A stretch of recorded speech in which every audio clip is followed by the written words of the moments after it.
What is up, YouTube? Welcome to Trevor's Vinyl World. Today I'm rocking a 76ers Allen Iverson jersey, the answer, the man. Today I wanted to talk about the latest Ice Cube album. It was released November 22nd of 2024, but it's still new to me. I had not heard one track off this, and I got the record right here. There we go.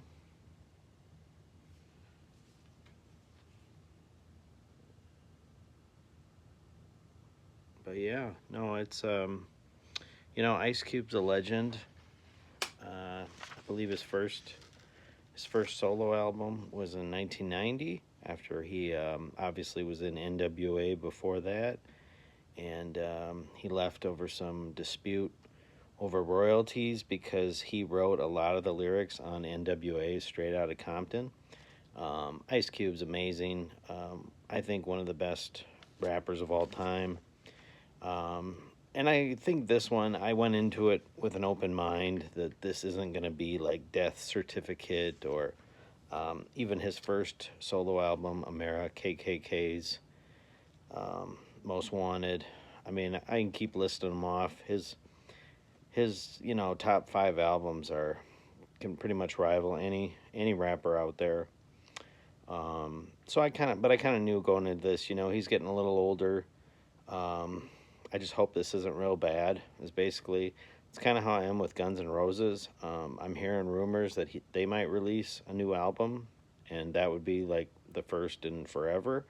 Whereas Ice Cube, he's been putting out stuff. Some people haven't liked some of his more recent albums, like I Am the West, but even that was like over 10 years ago. But I mean, he consistently still is out there. Sure, he hadn't had this is his first solo album in like 5 or 6 years, but he's been doing, where he's like a guest on other people's tracks and everything like that. So he's still been in the game, as they say, but slowing down a little bit. But I think this one was a nice, just sort of, I don't know the best way to explain it.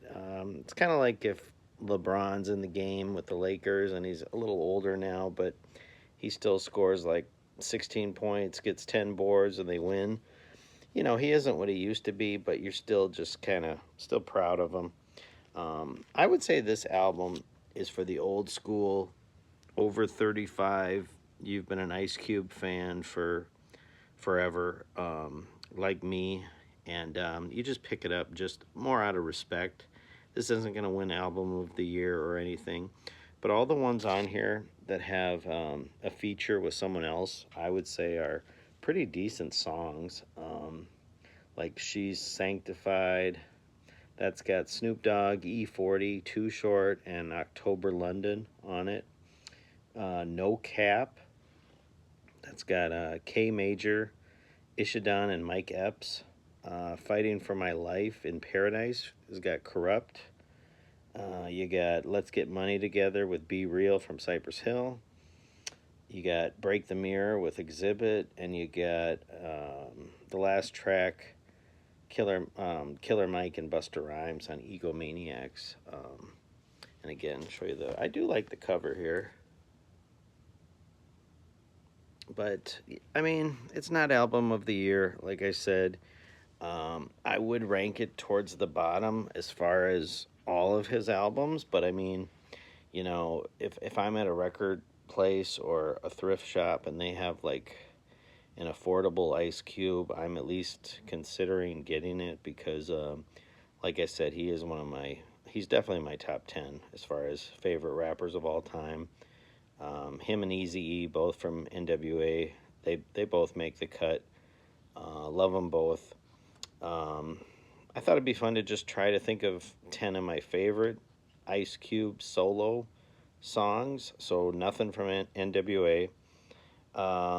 Let's see here. I came up with Jackin' for Beats, the song Friday, No Vaseline, Once Upon a Time in the Projects, Wicked, Gangster Rap Made Me Do It. Colorblind, which featured Coolio. The First Day of School. That's not really a song. That's like the intro, and then it's When Will They Shoot?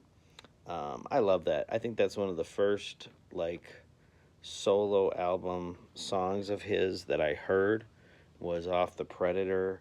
The very beginning where the the corrections officer is lining everybody up, and he's telling everybody shut the fuck up, and then tells everybody to like bend over, spread them, and give me two big coughs, and it goes right into the boom, boom, bam, walking in my big black boots, and then Ice Cube just fucking comes on like a hurricane, and man, I, I love that song. That might even be my favorite Ice Cube song. I know everybody loves "It Was a Good Day," um, but that when will they shoot?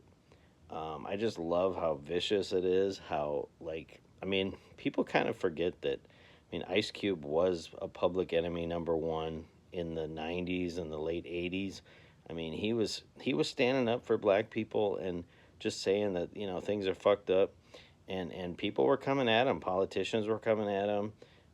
Nowadays rap has all the or hip hop. They don't even say rap anymore, but nowadays hip hop is one of the most popular music and genres in the game. It makes all this money, but back in the '80s and '90s, these rappers were still like, "Hey, this might not be around in 5, 10 years, and we got something to fucking say, so we're gonna say it. And we don't give a fuck." And Ice Cube was one of those that when you turned that CD or record on, you didn't know what the fuck he was gonna say. I mean, he's like, white man is something I tried to study, but I got my hands bloody, and I didn't care that he was talking shit about me. I loved it. I've always loved Ice Cube. I saw him in concert. I went and saw. It was on the Family Values tour with Korn and like Limp Bizkit, and then Ice Cube. He was like really the only rapper there, but it was an awesome show. And I know people online will talk shit about his War and Peace album, but that one's got a special place in my heart because I saw him live, and I've just always loved Ice Cube. So no, I mean I give this like a as the old Source magazine would do, 1 out of 5 mics for their rating. I would give this like a three mics. It's not bad, but it's also not great. If you're only gonna buy a couple hip hop albums, this year maybe you wait on this. But if you're a real Ice Cube fan and you're over the age of 30, you're just happy that he's still out there doing this. Just like LeBron. I mean, he's not what he was, but you know what? He's still got game. He's still kicking ass, and we love it. So much love to Ice Cube. Everybody support the channel. Subscribe. Send this to a Ice Cube fan of yours. And everyone have a good day. Thank you.